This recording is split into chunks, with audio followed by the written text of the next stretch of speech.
नमस्कार, आप देख रहे हैं राष्ट्रीय जगत विजन न्यूज और मैं हूं आपके साथ निशा शर्मा। दिल्ली के जंतर मंतर पर नीट पेपर लीक और केंद्रीय शिक्षा मंत्री धर्मेंद्र प्रधान के इस्तीफे की मांग को लेकर चल रहा आंदोलन बुधवार रात हिंसक हो गया।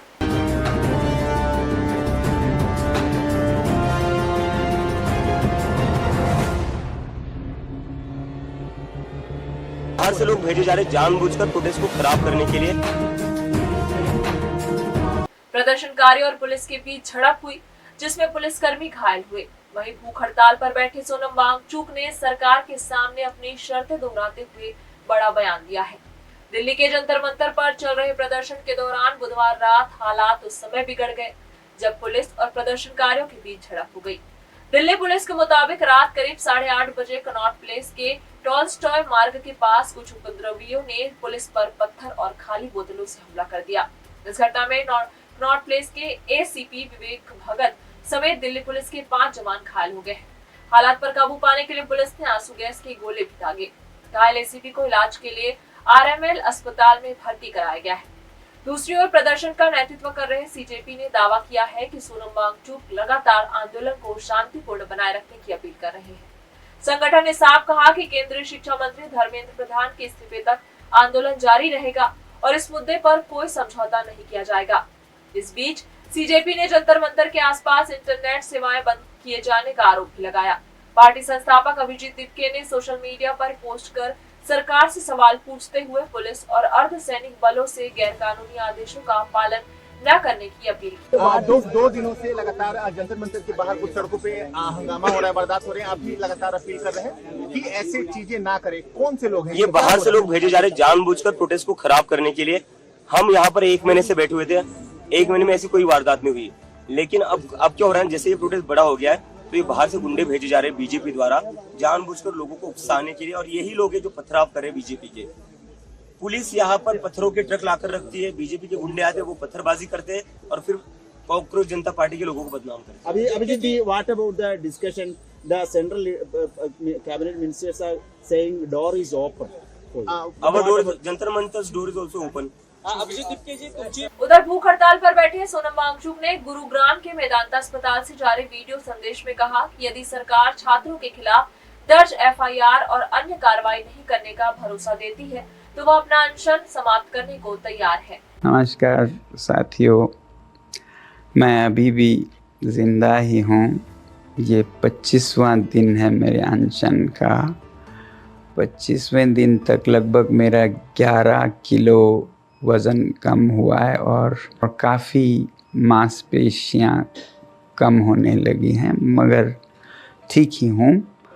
कल मैं रात को यहाँ गुड़गांव के एक निजी अस्पताल में लाया गया हूँ सफदरजंग से, और मैं दाद देना चाहता हूँ उन सभी छात्रों को जिन्होंने इतने शांतिपूर्ण तरीके से खुद पर लाठियाँ खाते हुए वापस कोई हमला ना करते हुए, हालांकि बहुत उकसाने पर भी और कुछ तत्वों को पत्थर फेंकने के लिए लाए जाने पर भी आपने सब्र से काम लिया।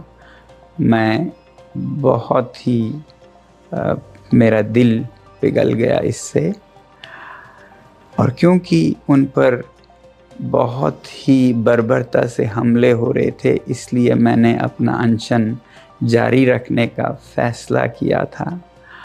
अब भी मेरे पास बहुत से नेतागण आए अनशन तोड़ने की अपील के साथ, जिसमें शासक दल के मंत्री भी आए और सांसद लगभग 65 के हस्ताक्षर और यहाँ आकर अपील कर रहे हैं कि मैं अनशन तोड़ूं और वापस देश सेवा में लग जाऊं। मैं खुद भी ऐसा ही करना चाहता हूँ।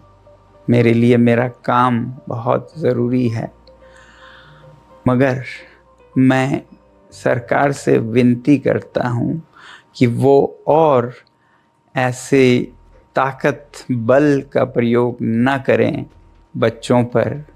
और दूसरी बात, उन पर आरोप और एफआईआर जिससे कि उन्हें सताया जा सके जेल या पुलिस द्वारा, ये न करने की मुझे आश्वासन चाहिए, और वो आश्वासन अगर जल्द मिल जाए तो मैं आप सबके और जो नेतागण यहाँ पर आए उनकी बातों का इज्जत करते हुए अनशन आज ही तोड़ूंगा।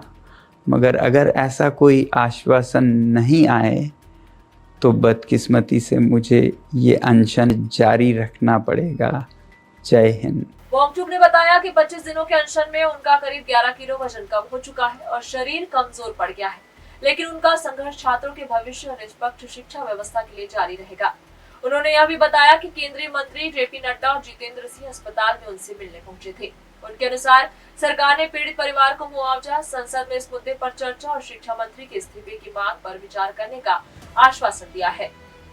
अब इस पूरे मामले पर सभी की नजर सरकार के अगले कदम और आंदोलन के भविष्य पर टिकी है। क्या सरकार छात्रों की मांगों पर ठोस फैसला लेगी या आंदोलन और तेज होगा, यह आने वाले दिनों में साफ हो सकेगा। फिलहाल जंतर मंतर पर माहौल तनावपूर्ण बना हुआ है। इस खबर में बस इतना ही। देश प्रदेश की खबरों से अपडेट रहने के लिए हमारे चैनल को सब्सक्राइब करें और नई खबरों के नोटिफिकेशन के लिए बेल आइकन जरूर दबाएं।